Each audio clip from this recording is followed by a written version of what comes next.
Who would you rather negotiate with, the Biden administration or Donald Trump? It's sort of like, getting in your request for annual leave before there's a new boss. You sort of think, I'll get that in now because this person coming in seems like a bit of a loose cannon and I can't predict him. I mean, I did feel optimistic, but everything that Ashley said did make sense. I suppose, the good thing about feeling optimistic is that in a global sense, we haven't felt that for a while. And it's just interesting to remember what it feels like to have some sense in a forward perspective that things could improve. But yeah, it's not to denigrate the complexities on the ground. But with the Ukraine situation as well, at the very least, things might not be as bad as they've been. We are just hearing the Israeli cabinet is not going to discuss the ceasefire deal with Hamas. The hope is that the agreement will lead to the end of 15 months of fighting in Gaza. So the good news that you'll have seen across websites and newspapers this morning, it's still there. Ceasefire, joy on both sides, says the Times. But we haven't seen confirmation from Israel that it's going to go ahead. They're delaying the meeting at the very least. Meanwhile, Keir Starmer has touched down in Kyiv to mark what Downing Street called a 100-year partnership with Ukraine. He's also engaging in talks with French President Emmanuel Macron over sending soldiers from both countries to Ukraine to form a peacekeeping force for any potential deal to end their war with Russia. Are we closer to bringing two substantial conflicts of the modern world to an end? I guess the question, Ashley, is for you as a representative figure for all of us. Do you feel optimistic? I mean, there's the Trump effect that we might get to as well, but this question of, as of this morning, does it feel that things are getting settled, or does it feel that the difficult questions are being kicked into the long grass and we're not going to get necessarily anything as straightforward as peace? Yeah, I mean, I've been oscillating between sort of cautious optimism and deep dread. I was listening to the BBC last night, and they were talking about reconstruction and what reconstruction is going to look like in the country, and I just thought, wow, what incredible optimism over there. I was not certain, when people were celebrating, it hadn't really fully been agreed, but it seemed more or less a done deal. And now within the last 20 minutes, it seems that Israel is saying that Hamas is creating some last minute problems. They're saying that that's what's happened, and that they're delaying the cabinet vote. And I am at least optimistic that this deal will be signed, because not signing it may cause some issues with U.S. relations, given how much obviously the outgoing government and the incoming government want to use this as a win. Um, so, probably something's going to happen here. But the deal itself contains all of these tripwires, right? So you've got these three stages that the later ones haven't really been negotiated or agreed yet. The details are all very fuzzy. And at any point, things could go wrong. And sort of makes you question, are we manufacturing pretext here for, well, look, I tried, and now we're going to go back, that's what it seems like to me. We've had various guests on this morning, actually, who are close to the situation, both Palestinian and also Israeli, and there's no real optimism of a solution coming up. We talked to Noor Oda. She said it's the real question is being kicked down the road. We spoke to Noam Sagi, whose mum was a hostage for 50 days and got released, and he says the vision of peace is gone. This notion that there may be some hostages returned and there may be some withdrawal by Israeli troops from Gaza, but the notion that something that will follow will be agreed upon feels very, very far away.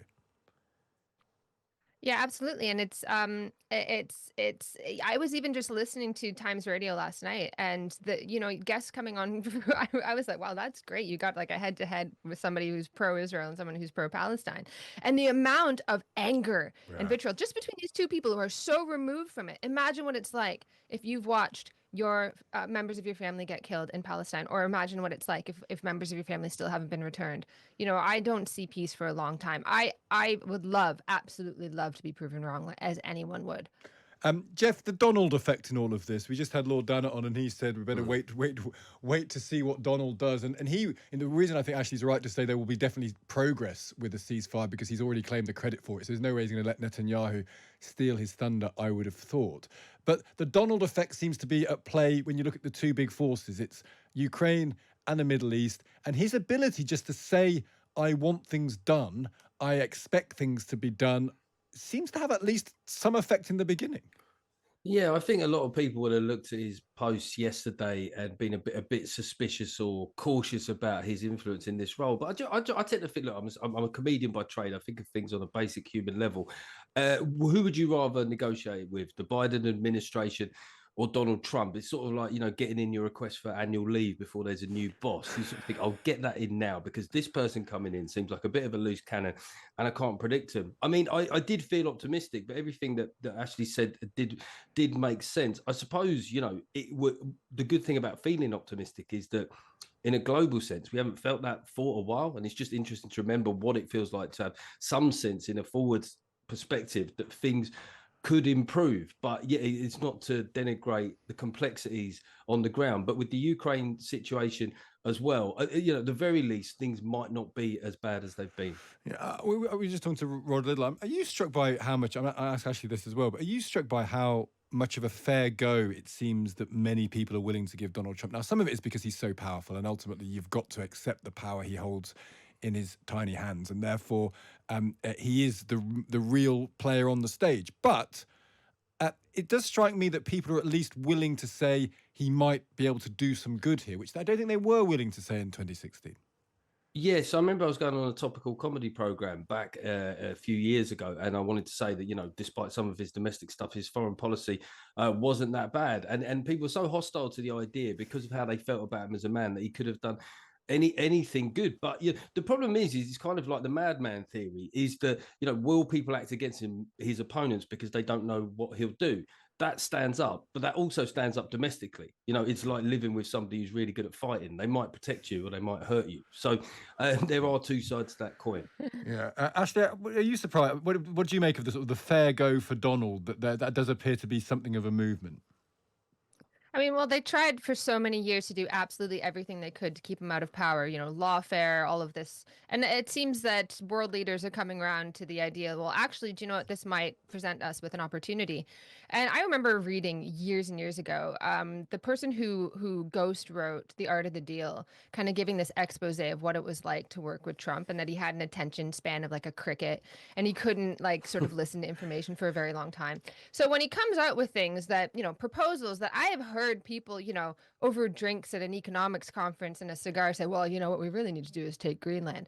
And I kind of think like, Trump's not sitting here thinking, oh, gee, this would be a great geopolitical thing.